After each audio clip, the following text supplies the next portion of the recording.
La nostra feina és complexa i a vegades ens trobem en casos i amb els recursos que tenim a atenció primària doncs, ens trobem en situacions emergents amb famílies que coneixem.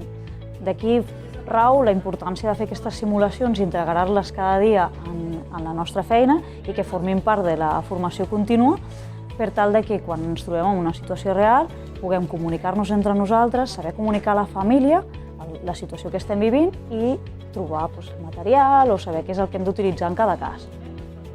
Vist que amb la simulació és com que es treballa en grup i és una repetició de coses, al final és la millor manera d'aprendre i de veure com se treballa en grup.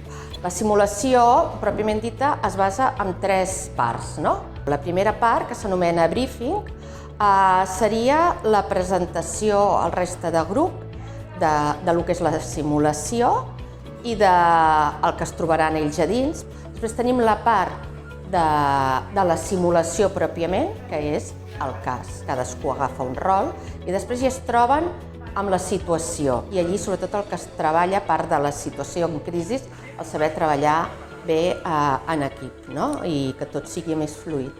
Tot i que tothom cregui que la part més important és la simulació pròpiament, jo crec que les 3 parts són importants, perquè la de després, l'última, que és el debriefing, allí és quan hi ha la reflexió de com s'han sentit ells, què farien diferent. A mesura que ho vas parlant entre tots, cada un va veient coses i és a partir d'això quan aprens més. En definitiva, invertir temps en fer simulacions és invertir temps en qualitat, seguretat i en donar confiança a la comunitat.